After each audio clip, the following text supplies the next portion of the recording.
Hey everyone, this is Laura Godenek with Laura Godenek Astrology, and I'm here to give you the astrology for the week of June 7th through the 13th, 2021.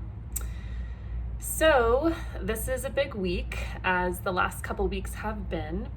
We are still in the midst of Mercury retrograde, and we are coming off of a Mercury retrograde square Neptune, which has been foggy, confusing, maybe a little depressing, or even sad.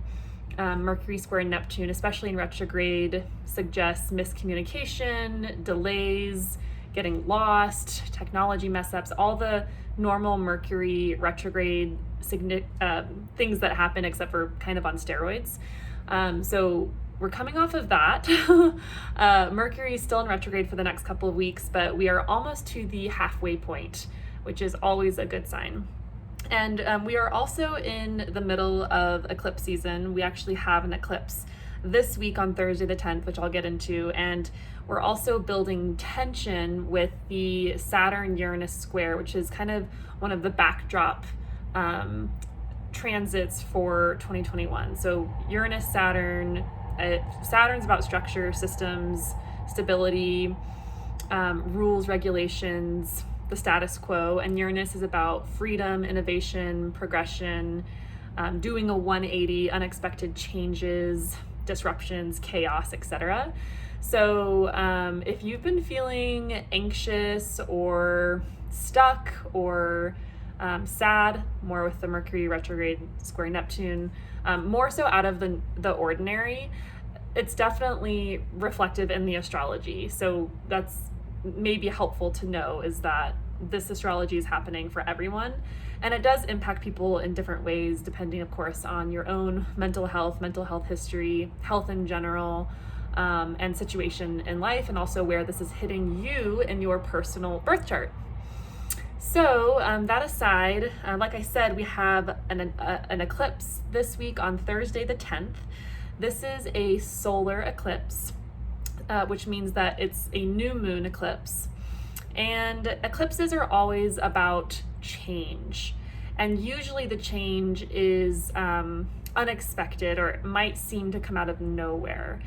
And, normally what happens before something changes, or what can be often the case, is the change has to happen internally first. So there can be a shift in awareness, a shift in perspective, a change within, which might lead to an external change in your situation or circumstance, once again, depending on where this is happening in your natal chart. So, like all new moons, this eclipse is about new beginnings. And, because we just had an eclipse on May 26th, which was about endings or letting something go. So that was a full moon lunar eclipse. This is a new moon solar eclipse, and so there's this sense of planting a seed or something starting, something being initiated. However, it will be related to the last eclipse that we had in Gemini, which was November 30th of 2020. So if you look back to that time frame, thinking about what you were doing, what you were thinking about, what you might have started or initiated, what was going on in your life around November 30th, because that topic or same theme might come up once again, or will likely come up once again with this eclipse in Gemini this upcoming week. So this eclipse is also conjoined to Mercury, as Mercury continues its retrograde cycle, or retrograde travel, so to speak. And so Mercury is the planet of our mind, it's the planet of communication, how we exchange information and ideas with each other, among many other things. So in particular, I think this eclipse will have a lot to do with new insights based on what we've been thinking about or reflecting upon, maybe new insights based on what has been foggy or confusing since we have just come out of this Mercury retrograde square Neptune. This might be a moment of clarity. It's definitely a time to quiet down, settle down, get quiet so that you can access your inner knowing, your intuition. And in general, that's a good tip for all new moons. If you follow the lunar cycle, it's always beneficial to your energy to kind of slow down and become more internal and go within as the moon is waning towards a new moon. But especially for this eclipse, it's really important to slow down and listen within to that voice that is very wise. I would also suggest, because Gemini rules over all forms of communication, especially communication that is like quick, so like social media, like Twitter, Instagram, Facebook, all those quicker forms of communication, I would say to take a break from social media on the day of the eclipse and maybe the day before and the day after, and really just rest, and maybe even turn your phone off for a day if you can. Try to minimalize communications, conversations, social media in general.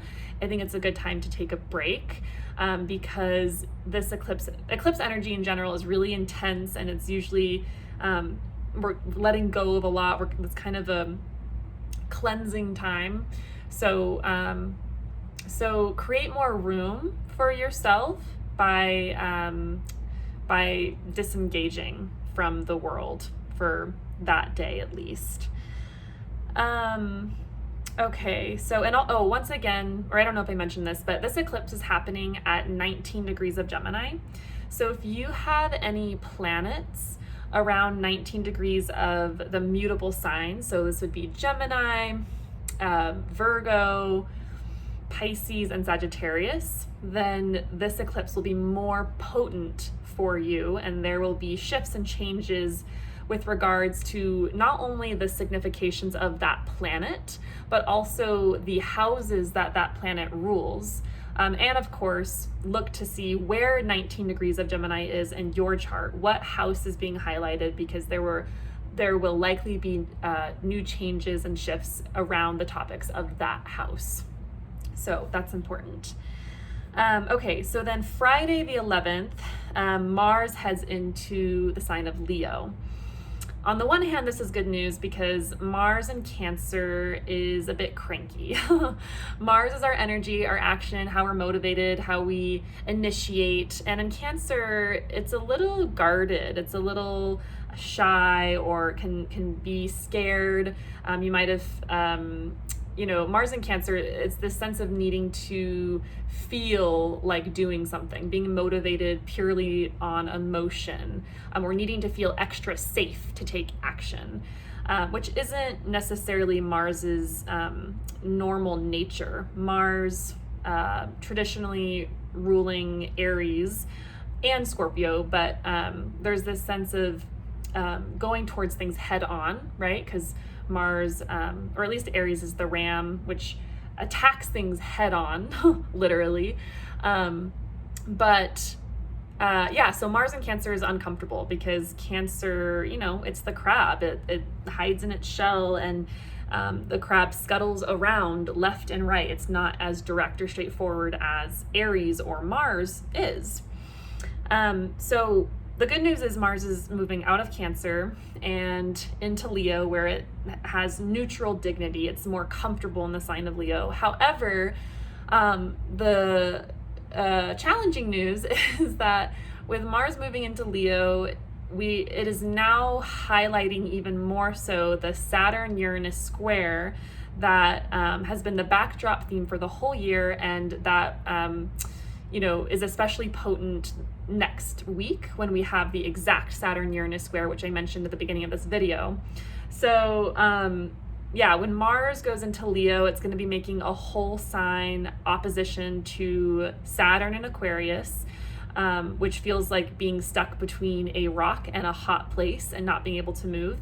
And Mars will be making a whole sign square to Uranus in Taurus, which also feels very like a lot of anxiety and energy, like pent up energy, essentially. So wherever this is in your chart, so thinking about the houses that are being highlighted, where is Leo, Aquarius, and Taurus in your chart? Which houses are being highlighted? And because the month of June through July, there's going to be potentially a lot of tension in those areas of life. Once again, totally depending on how many or if any planets that you have in those areas. And in particular, the hot degree is 13 degrees of those fixed signs. So paying attention to that. So Mars will be in Leo from June 11th through July 29th. The dates where Mars is triggering the Saturn Uranus square most intensively will be July 1st through the 3rd. So definitely try not to plan too much around that time, or overwhelm yourself, or try doing too much, because Mars and Leo, especially square Uranus, might have this energy of wanting to like escape and try and do all of these things. There's like, do all these things maybe out of a sense of anxiety, or a sense of desiring freedom. Yet Saturn is the planet of discipline and rules and regulations and limits. And so just being mindful of that time period and just creating more room for yourself, because it'll be pretty intense around that time frame. Okay, so Friday the 11th is when Mars heads into Leo. Saturday the 12th, Venus makes a lovely sextile to Uranus. Venus is the planet of relationships, connections, beauty, unification. She attracts things to us. And Uranus, when in positive aspect, is all about innovation, revelation, revolution. And so this is just a lovely day, a really small aspect. It's not a huge deal. You probably wouldn't even notice it if you're not paying attention, but thinking about connecting in new ways. What are some new ways that you can connect? Maybe even making new friends that are outside of your normal sphere of friends, or lovers, or, it could pertain to romance as well, etc. Connecting in new ways, or to new people. The 13th, which is a Sunday, the Sun squares Neptune. This isn't a terrible aspect. It's not great, but it's not terrible. It might, Neptune is the planet of what we dream of, what we glamorize, what we mystify. It's a very spiritual planet in nature and wants to take us away from the earthly physical realm and physical plane. So, with the sun, the sun in Gemini is more about logic and information and data, and can be a bit more of a skeptic. It rules over the rational mind, right? And Neptune is all about the dream landscape, dream world, the non-physical realm, what's otherworldly. And so, Gemini and Neptune, especially in the sign of Pisces, don't necessarily get along great. So there might be that hint of confusion or magical thinking. Definitely watch out for that. Fogginess, kind of similar to the Mercury square Neptune theme.